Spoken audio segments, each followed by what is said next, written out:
Hello hi नमस्कार welcome करुच्ची आपण मानक आउ एक नुआ वीडियो को आज वीडियो में डिस्कसन करबा plus two second year political science रो तृतीय अध्याय जो अध्यायर ना हेउछि भारत संघवाद फेडरलिज्म इंडिया आज आम डिस्कसन करबा पार्ट 3 आ पार्ट 3 रे जे डिस्कसन टॉपिक रहिबो काहेकि भारत को एक अर्धसंघीय राष्ट्र कहुए why India is called a federal state क्षमा करेंगे कहीं भारत को एक क्वासी फेडरल स्टेट बा अर्धसंघीय राष्ट्र कहुए ताहा रहिबा आज आम विषय वस्तु तो डेरी नक चलतु आरंभ करबा plus two second year political science तृतीय अध्याय पार्ट 3 ओके। तो आरंभ करबा हमर डिस्कशन जहाँ जी आम डिस्कशन टॉपिक रखी भारत एक अर्धसंघीय राष्ट्र क्यों कारण आम भारत को एक अर्धसंघीय राष्ट्र कहूँ जदि एग्जाम आपंकर क्वेश्चन पड़ुछि भारत एक अर्धसंघीय राष्ट्र आलोचना कर तार आप कि भाव से क्वेश्चन को डील करेंगे कि भाव से लंग टाइप आंसर लिखे ताकि डिस्कसन करबा भारत एक अर्धसंघीय राष्ट्र बा डिस्क्राइब इंडिया ए क्वासी फेडरल स्टेट। ओके। तो आपण मैंने जानते जेकोसी लंग टाइप लिखा पूर्व गोटे इंट्रोडक्शन व उपक्रम सहित लंग टाइप आरंभ करने दरकार। भारत में संघीय शासन व्यवस्था प्रचलित थिले मध्य केंद्र सरकार को राज्य सरकार अपेक्षा अधिक क्षमता प्रदान करा जायछि।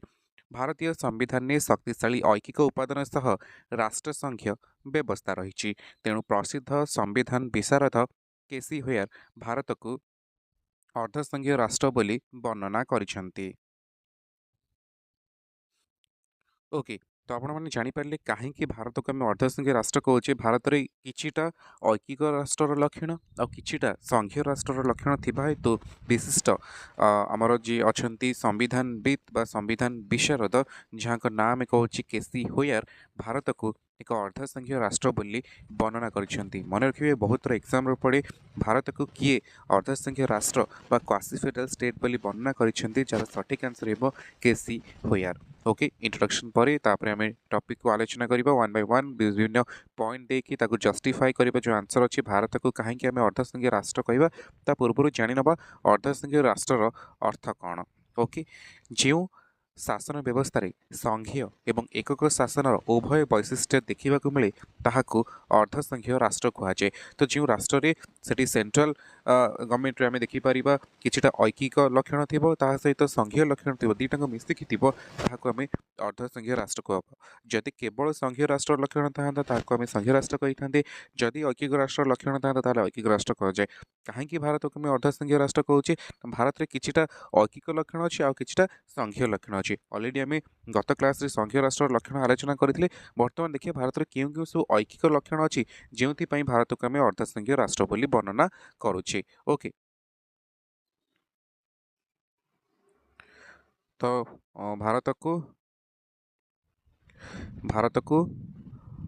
अर्धसंघीय राष्ट्र कहुवर कारण तो भारतीय संविधान रे ऐकिक उपादान गुड़िक निम्न प्रदान करागला जो सब ऐकिक उपादान रही जो आम भारत को एक ऐकिक क्षमा करेंगे भारत को एक आम कौन कहूँ अर्धसंघीय राष्ट्र कारण आम पूर्व आलोचना कर भारत एक संघीय राष्ट्र तार लक्षण आलोचना करते किंतु भारतीय संविधान एमती क्यों सब कारण अच्छी क्यों क्यों ऐकिक लक्षण अच्छी जो आम भारत को एक अर्धसंघीय राष्ट्र कहूँ।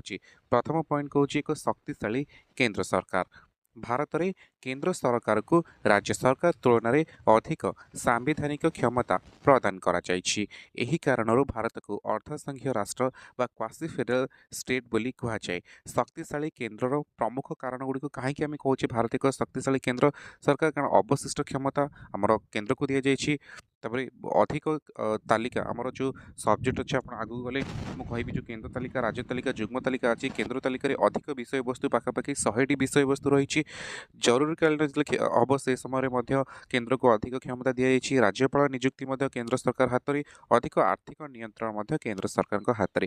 तो एक शक्तिशाली केंद्र सरकार जेहेतु भारत में अच्छी दर्शाऊँ कि भाव में भारत को एक ऐकिक राष्ट्र परिवर्तन करने चाहूँगे जो आम भारत को एक अर्धसंघीय राष्ट्र कहूँ। प्रथम कारण आप जानीपारे एक शक्तिशाली केंद्र सरकार। द्वितीय पॉइंट कौन कहूँ राज्य पुनर्गठन एवं राज्य सीमा निर्धारण क्षमता। यह भारतर एक वैशिष्ट्य एकक वैशिष्ट्य एवं शक्तिशाली केंद्रर एक प्रमुख उदाहरण। भारतीय संविधान अनुच्छेद 3 बा आर्टिकल धारा 3 अनुଯାयी संसद को राज्यर सीमा परिवर्तन, क्षेत्रफल वृद्धि किंबा ह्रास, नाम परिवर्तन, नूतन राज्य गठन एवं 2 किंबा अधिक राज्य को मिश्रण करिबार क्षमता रही। उदाहरण तेलंगाना राज्यर गठन 2014, जम्मू काश्मीर पुनर्गठन 2019 जो जम्मू काश्मीर एवं लद्दाख नाम दुईटी केन्द्रशासित अंचल विभक्त कर मन रखिए गोटे स्टेट रिअर्गानाइजेशन आक्ट आसीला 1956 मसीह राज्य पुनर्गठन आईन मन रखिए केबे आसीला 1956 मसीह।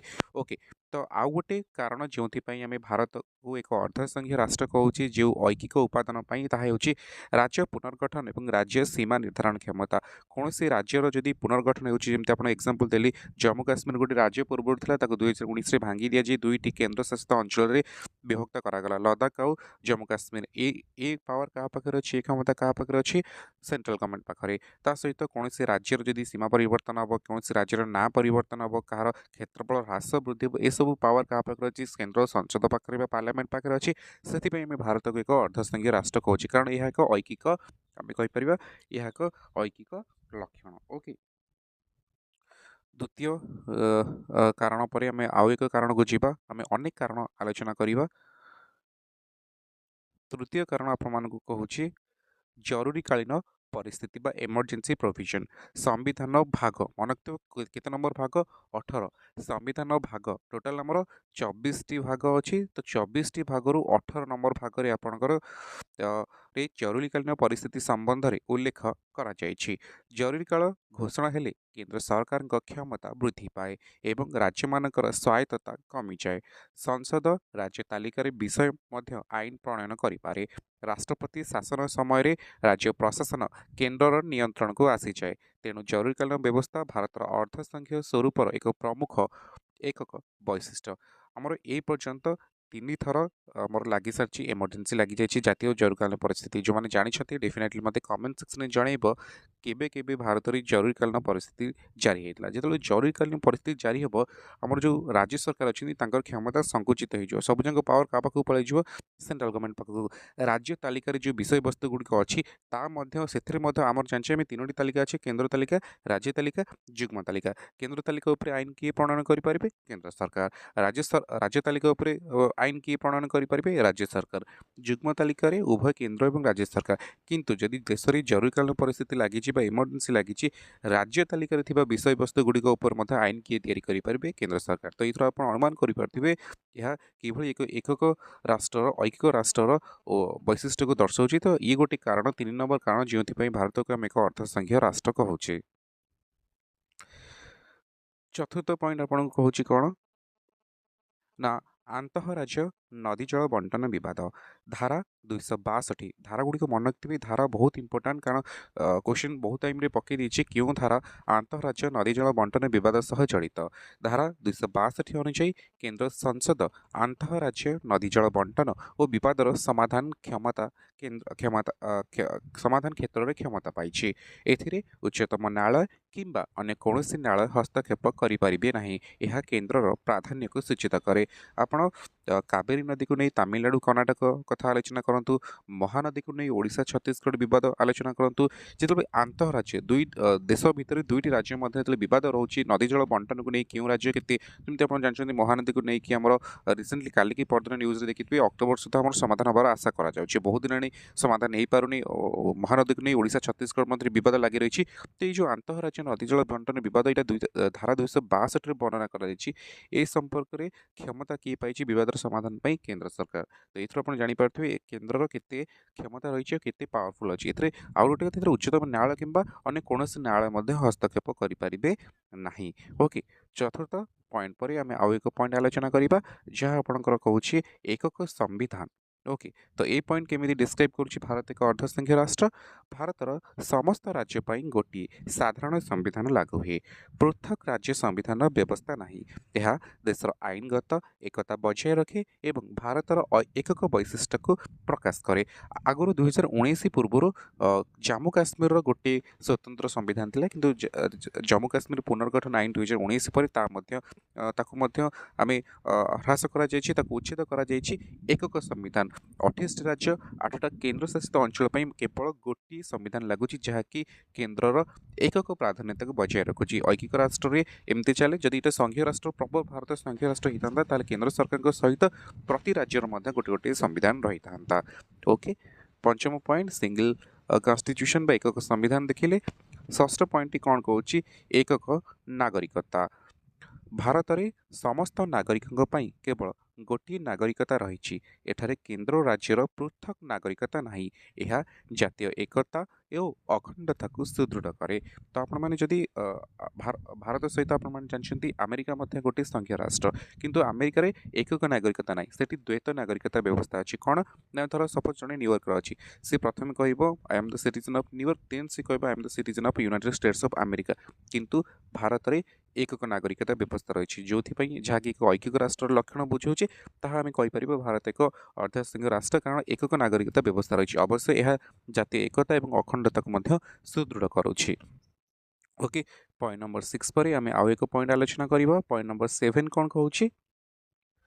पॉइंट नंबर 7 आपण कहूँ सर्वभारतीय सेवा बा all India services IAS IPS IFS परी सर्वभारतीय सेवार अधिकारी माने केंद्र द्वारा नियुक्त हो राज्य में कार्य करती। से माने केंद्र और राज्य मध्य प्रशासनिक समन्वय स्थापन करती। यह केंद्रर शक्ति को प्रदर्शन करे। मन रखिए आईएएस जो आपंकर डिस्ट्रिक्ट कलेक्टर मान देखुं, आईपीएस जो आम एसपी मान देखुं, तो से समस्त all India service central government द्वारा अपॉइंटमेंट पाई, किंतु सेंट्रल गवर्नमेंट द्वारा केंद्र सरकार द्वारा नियुक्ति पाई से राज्य में कार्य करती जहाँकि केंद्रर शक्ति को प्रदर्शन करे, ऐकिक राष्ट्र लक्षण को प्रदर्शन करे। तो ये भी गोटे कारण, सप्तम कारण जो भारत को आम एक अर्धसंघीय राष्ट्र कहूँ। ओके, सप्तम पॉइंट पर बर्तमान आउ एक पॉइंट आलोचना करवा जहाँ हूँ साधारण निर्वाचन आयोग बा कॉमन इलेक्शन कमिशनर।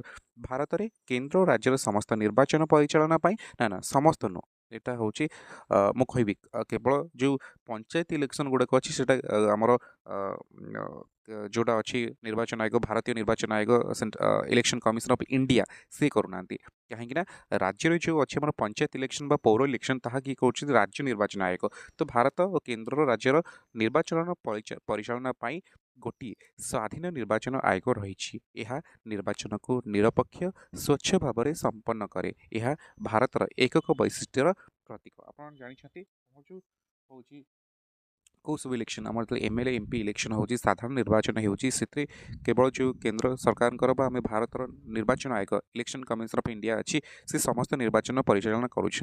तो जानीपर तो आम कहीपर राज्य विधानसभा जो इलेक्शन हम से कहीं केंद्र निर्वाचन आयोग करेंगे जहाँकि आम भारत एक ऐकिक वैशिष्ट्य प्रतीक करुँच। प्योरली संघीय राष्ट्र होता ताले केंद्र तो गोटे आम पार्लियामेंट इलेक्शन जो केंद्र निर्वाचन आयोग कर, किंतु प्रति राज्य जो एमएलए इलेक्शन हो जो विधानसभा इलेक्शन हो राज्य निर्वाचन आयोग करने कथा, किंतु जो करूनी से आम कहूँ भारत एक अर्धसंघीय राष्ट्र कारण यह एक ऐकिक राष्ट्र यह साधारण निर्वाचन आयोग गोटे ऐकिक राष्ट्र लक्षण।